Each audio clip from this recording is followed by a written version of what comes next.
Não estou sendo julgado coisa nenhuma. E não existe processo legal formado. Isso é uma mentira, é uma pantomima, uma patuscada dessas autoridades que estão tentando, de alguma maneira, me vincular a atitudes terceiros. E eu repudio e refiro toda a veemência da minha força interior do meu coração. É uma mentira da Receita Federal. É uma mentira da Receita Federal. Mentira da Receita Federal. 3 vezes dizendo que é mentira. Em nenhum momento deixei de comparecer os meus advogados a qualquer determinação, a qualquer decisão da Receita Federal ou de qualquer outra instância. É outra fantasia, é um devaneio, é um sonho de uma noite de verão, porque todos sabem também como isso se deu. A imprensa publica, mas em outros descontos das páginas policiais, e não colocam isso onde devia ser colocado.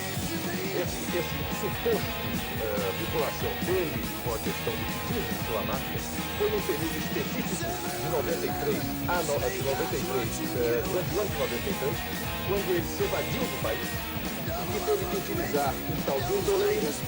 Dito isso, já investigado, já colocado isso claramente, mas infelizmente não divulgado. Isso é um absurdo que está sendo feito hoje no Brasil. Isso é incompreensível dentro do sistema democrático.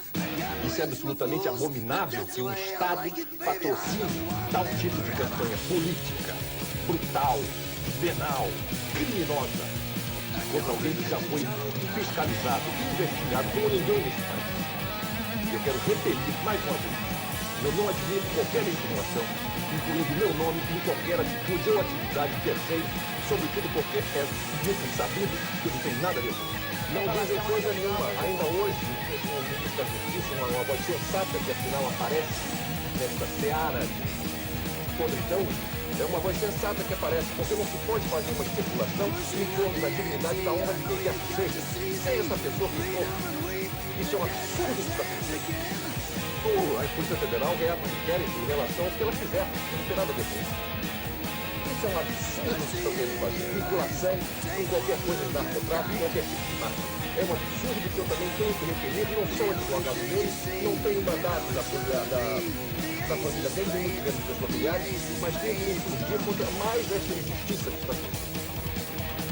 Eu vou citar alguns nomes que foram citados nessas investigações relativas à máfia italiana do que também você conhece.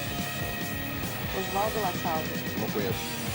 Luiz Felipe Rica. Não conheço nenhum Um deles. italiano chamado Angelo Zanetti. Mas não precisa, você pode relacionar aí os 200 ou o que vocês quiserem, eu não conheço.